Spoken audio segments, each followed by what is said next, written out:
اور بدھ کا دن تھا، یاد رکھیں، یعنی مہینہ سفر کا تھا اور دن جو ہے وہ بدھ کا تھا۔ حضور کو تکلیف شروع ہو گئی۔ سب سے بڑی تکلیف یہ تھی کہ بخار بھی تھا اور شدید سر میں درد تھا، اور وہ رات جو ہے وہ نوبہ تھا بی بی میمونہ حضور کی بیوی کا، اس کے گھر میں آپ تشریف لے گئے۔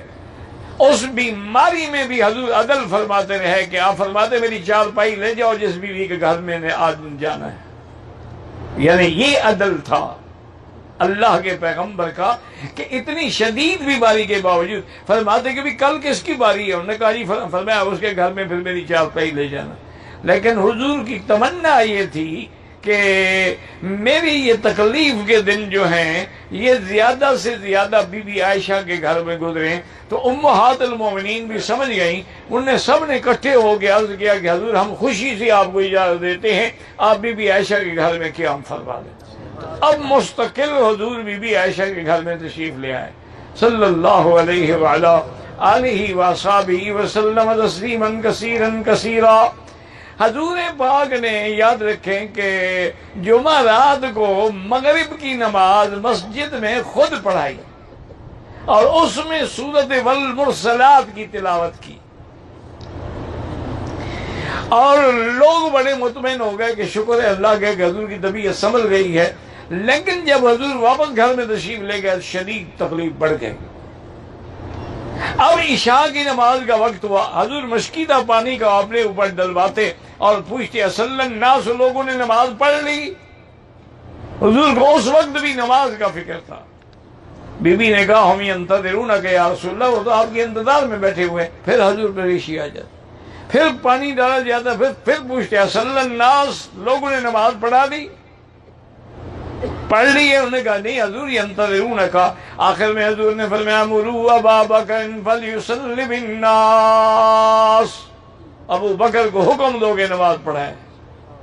بی بی عائشہ کہتی ہے کہ میں نے عرض کیا کہ یا رسول اللہ سر آپ جانتے ہیں کہ ابو بکر جو ہے وہ بڑا نرم دل آدمی ہے، رقیق القلب ہے، اور جب وہ مصلی پہ آپ کو نہیں دیکھے گا تو برداشت نہیں کر سکے گا، وہ تو نماز نہیں پڑھا سکے گا۔ آپ حضرت عمر کو حکم دیں۔ حضور ناراض ہو گئے، فرمایا انتن صواحبات یوسف، تم یوسف کی ان عورتوں کی طرح ہو جو یوسف کو بھٹکانا چاہتی تھی، تم بھی مجھے بھٹکانا چاہتی ہو۔ مروا ابا بکر فلیصلی بالناس، ابو بکر سے کہو کہ نماز پڑھائے۔ تو حضرت ابو بکر رضی اللہ تعالیٰ عنہ مصلی پہ تشریف لے آیا، اللہ کے نبی کا حکم تھا۔ اس کے بعد اللہ کی شان یہ ہے کہ حضور کی طبیعت سنبھل گئی، تو آپ نے حضرت علی اور حضرت عباس کے کندھے پہ ہاتھ رکھا اور پھر مسجد آ گئے، یعنی طبیعت سنبھلی، توفیق ہوئی تو فوراً مسجد میں آئے۔ ابو بکر نے محسوس کیا کہ حضور آ رہے ہیں تو ابو بکر ہٹنے لگ گئے۔ حضور نے فرمایا الا رسلک یا ابا بکر، ابو بکر کھڑے رہو جہاں کھڑے ہو، نماز پڑھاؤ۔ لیکن ابو بکر ہٹتے گئے، حضور اس کے دائیں طرف آگے بیٹھ گئے۔ اب حالت یہ ہو گئی کہ ابو بکر جو ہے وہ مکبر کی حیثیت میں ہو گئے، حضور خود امام بن گئے۔ تو حضور پاک نے بیٹھ کے نماز پڑھائی، ابو بکر نے کھڑے ہو کے تکبیر کہتے رہے تاکہ لوگ سن سکیں۔ جب حضور فارغ ہوئے تو آپ نے فرمایا ابو بکر میں نے تمہیں حکم دیا تھا کہ اپنے مقام سے نہ ہٹو، تم کیوں ہٹے ہو؟ انہوں نے کہا یا رسول اللہ مالے ابن ابی قحافہ، ابی قحافہ کے بیٹے کی کیا طاقت ہے کہ یقدم علی رسول اللہ، حضور کے آگے کھڑا ہو جائے؟ میں یہ کیسے برداشت کر سکتا ہوں؟ تو اب حضور صلی اللہ علیہ وعلا آلہ وصحبہ وسلم تسلیما کثیرا کثیرا واپس تشریف لے آئے۔ تو اب ہر وقت صحابہ آتے تھے، ملتے تھے۔ تو ایک دن حضور پاک نے فرمایا کہ ایتونی بقرطاس اکتب لکم لن تضلوا بعدی ابدا، ایک کاغذ قلم لے آؤ، میں کچھ لکھوا دوں تاکہ میرے بعد پھر تم کسی غلطی میں کسی گمراہی میں نہ پڑ جاؤ۔ تو حضرت عمر نے فوراً کہا، اس نے کہا کہ حسبنا کتاب اللہ۔ اور نے کہا کہ حضور اللہ کا قرآن، وہ مقصد یہ تھا حضرت عمر کا کہ حضور بیمار ہیں، تکلیف ہے۔ اب ہم اس وقت آپ سے اگر دین کا کوئی مسئلہ ہے تو دین تو مکمل ہو گیا، اب مزید حضور کیا لکھیں گے؟ اگر کوئی دنیاوی بات ہے تو پھر ہم حضور کو تکلیف کیوں دیں؟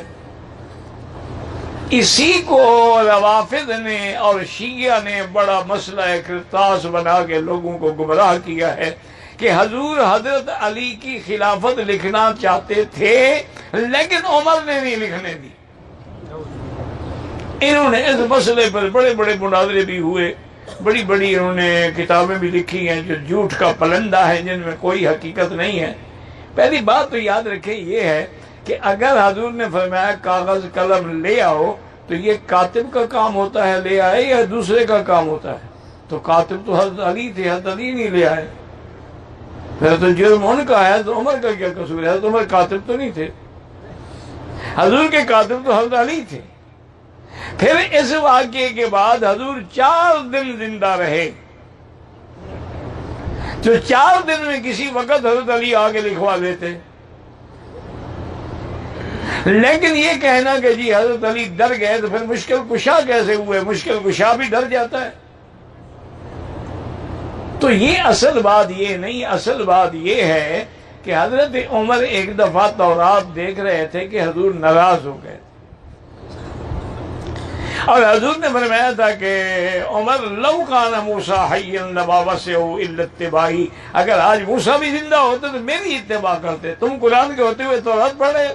تو حضرت عمر کے دل میں وہ بات تھی کہ اب بیماری کا وقت ہے، کسی طرح وہ بات حضور کے دل سے نکل جائے، تو حتیٰ کہ اب حضور نے بھی کہا کہ میں نے حضور نے کہا قرآن کافی ہے، حسبنا کتاب اللہ، جب اللہ کا قرآن موجود ہے تو اور کسی چیز کی کیا ضرورت؟ لیکن ایک بات یاد رکھیں کہ وہ جو حضور لکھوانا چاہتے تھے وہ حضور نے بتا دی، وہ 3 باتیں تھیں۔ یہ روافض تو ایسے انا للہ و انا الیہ راجعون، نہ ان کی کوئی اصل ہے، نہ ان کا کوئی نقل ہے، نہ کوئی بنیاد ہے، تمام روایات الف سے لے کر یہ تک جھوٹی کرتے ہیں۔ ایک دفعہ حضرت عباس نے حضرت علی سے آگے کہا کہ علی بات سنو، انی اعلم بعلامات موت قریش، قریشیوں کی موت کے وقت جو علامتیں ہیں نا وہ میں جانتا ہوں، حضور کی موت کا وقت قریب آ گیا، میں تمہیں مشورہ دیتا ہوں کہ تم حضور سے خلافت لکھوا لو تاکہ آپ کے بعد کوئی جھگڑا ہی نہ ہو۔ حضرت علی نے کہا کہ میں حضور کیا کہہ رہے ہو؟ واللہ مجھے اللہ کی قسم ہے میں حضور سے نہیں لکھواؤں گا۔ انہوں نے کہا کیا مطلب؟ انہوں نے کہا بات سنو، اگر حضور نے لکھ دیا تو الحمدللہ، اگر حضور نے انکار کر دیا نا پھر ہمارے خاندان میں بھی کبھی خلافت نہیں آئے گی۔ اس مسئلے کو اللہ پہ چھوڑ دو، جو اللہ چاہیں گے وہی ہوگا۔ تو حضرت خود ہی لکھوانا چاہتے تھے، اور وہ 3 باتیں تھیں جو حضور لکھوانا چاہتے۔ ایک بات یہ تھی اخرج المشرکین والیہود عن جزیرۃ العرب، میرے بعد جزیرت العرب سے مشرکین اور یہودیوں کو نکال دو۔ اور دوسری بات یہ تھی کہ اکرموا وفود القادمہ، باہر کے جو سفیر آئیں، جو وفد آئیں، ان کا اکرام کیا کرو، عزت کیا کرو، احترام کیا کرو۔ اور دوسری بات آپ نے فرمایا تمسکوا بکتاب اللہ، اللہ کے قرآن کی رسی کو مضبوطی سے پکڑ کے رکھنا۔ یہ 3 چیزیں تھیں جو حضور لکھوانا چاہتے تھے، حضور نے بتلا دی۔ اور اس کے بعد حضور نے یہ بھی فرمایا صحابہ سے کہ لا اخشی علیکم ان تشرکوا، مجھے یہ خوف نہیں ہے کہ میرے بعد تم شرک میں پڑ جاؤ گے، ولکنی اخشی علیکم، مجھے ڈر یہ ہے کہ تمہارے پاس اتنی دولت آ جائے گی کہ کہیں تم بھی دنیا داروں کی طرح دولت پہ نہ لڑ پڑو۔ اللہ کی شان یہ ہے کہ حضور کے گھر میں 12 دینار رکھے ہوئے تھے، حالانکہ یاد رکھے حضور کی وفات کے بعد حضور کے پاس کچھ بھی نہیں تھا، جو کچھ تھا فرمایا ما ترکنا وہ صدقہ، تم خیرات کر دو۔ بی بی عائشہ سے کہا انفقیہا فی سبیل اللہ، وہ 12 دینار بھی خیرات کر دو، میں نہیں چاہتا کہ میں اللہ کے پاس جاؤں اور میرے گھر میں سونا پڑا ہو۔ بی بی عائشہ نے وہ بھی خیرات کر دی ہے۔ اب عائشہ صدیقہ فرماتی ہیں رضی اللہ تعالی عنہا کہ اسی بیماری کے دور میں سیدہ فاطمہ الزہرا رضی اللہ عنہا تشریف لائیں۔ حضور نے اشارہ کیا، اپنے پاس بلایا اور اس کے کان میں کوئی بات کی جو میں نہیں سن سکی۔ فبکت فاطمہ، بی بی فاطمہ نے رونا شروع کر دیا۔ تھوڑی دیر گزری، پھر حضور نے اشارہ کیا تو بی بی فاطمہ دوبارہ قریب ہوئی۔ اس کے بعد حضور نے کوئی بات کی، میں نے وہ بھی نہیں سنی، لیکن فضحکت فاطمہ، بی بی فاطمہ ہنسنے لگ گئی۔ تو بی بی عائشہ کہتی ہے میں حیران ہو گئی کہ بی بی فاطمہ تو بڑے شان والی عورت ہے، یہ ہنسنے کا مقام ہے، حضور کی وفات کا وقت ہے، بی بی ہنس رہی ہے۔ لیکن میں نے ادباً نہ پوچھا، میں نے کہا بہرحال کوئی راز ہوگا۔ اور اس کے بعد فرماتی ہے کہ میرے بھائی عبد الرحمن بن ابی بکر آئے تو ان کے ہاتھ میں مسواک